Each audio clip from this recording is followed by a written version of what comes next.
Hello again. This is just going to be a quick video. I'm going to review 3 guns at a time. So I've already actually reviewed this one. So it's actually 2 guns, sorry. But this is a Umarex XBG. And in a previous video, I told everyone that the Umarex looks a lot like the Springfield Armory.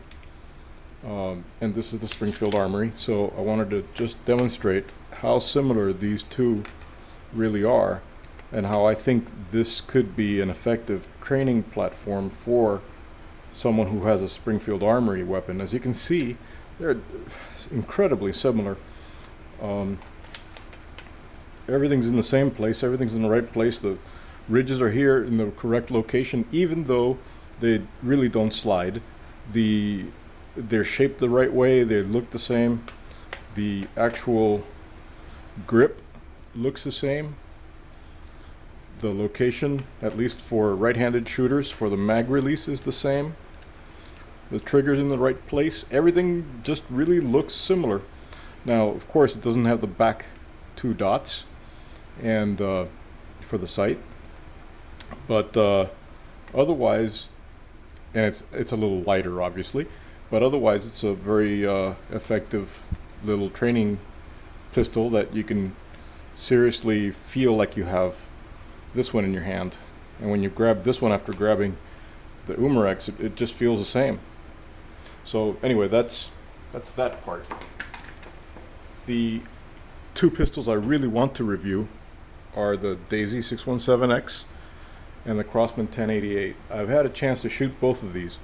They're both CO2 powered, but these have a difference from the Umarex. They actually have a little rotary magazine. They both have a rotary magazine. Daisy has a 6-shot capacity. The Crosman has an 8-shot capacity. They're located in the same place, open almost identically. The capacity is different, and of course they have the capability of shooting pellets, which the Umarex did not. So that's a really good qualification there. I've managed to shoot both of them. I'm not really used to the Crosman yet. I'm more consistently effective at hitting what I'm aiming at with the Daisy. That being said, this is only the first day I've had the Crosman, and I'm going to try it over the weekend, and then I'll do an actual shooting review of both guns once I feel I'm familiar with both of them enough.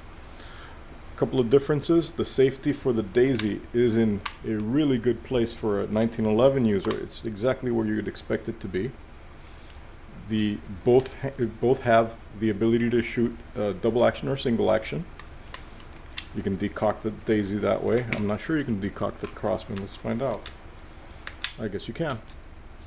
The Daisy has this protruding knob to put the CO2 canister in. On the Crosman, the knob is totally hidden inside this extended grip.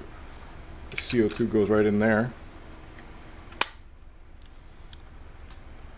The Crosman has, I believe, a lighter trigger pull. These both have air in them now, but they're not loaded, as you saw. The magazines are right there plainly. That one has a very medium, light to medium trigger pull. Now, as a double action, yeah, it has a heavier pull, but as a single action, yeah, it's super light. As a single action, it's a little, just minimal heavier, a hair heavier, not really that noticeable. But for a double action, definitely, they're both a little heavier. This one's lighter than that one for double action. The Crosman has the integrated rail down here underneath the barrel, which is nice. You can put something there maybe. I saw that also in the XBG from Umarex, obviously. But I don't know how useful that really is. As far as a training platform, you can argue that this would be very similar to a 1911, albeit only 6 shots, and obviously no recoil. But you can argue it. It looks like it's 1911 a lot more than this does.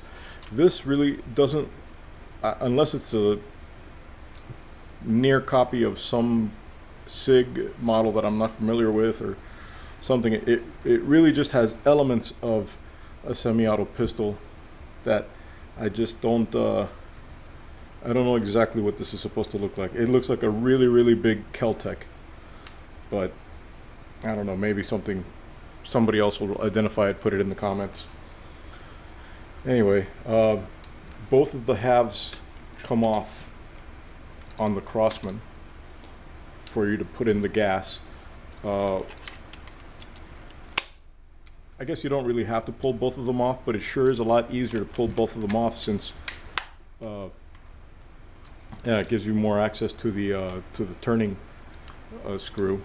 And I would think it's very difficult to turn without taking them both off. You can see that it doesn't really close all that well. You see that big gap between the halves. And this is metal, that's a good thing, but it doesn't seem to want to stay closed. I mean, when you're holding it, you're okay, because it doesn't really matter if that's not closed. You can hold it closed, but it does kind of feel weird. This one, since only the actual grip panel comes off, this one stays on this side. It's pretty effective at staying in place. Has a little tab to keep it in place there, and once it's there, it's not going anywhere. It may rattle a little bit, but it's not going anywhere. But that's about it. The Daisy is pretty consistent. I'm happy with it.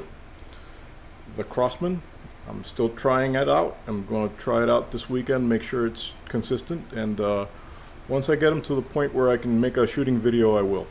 Thank you very much for watching, and stay safe.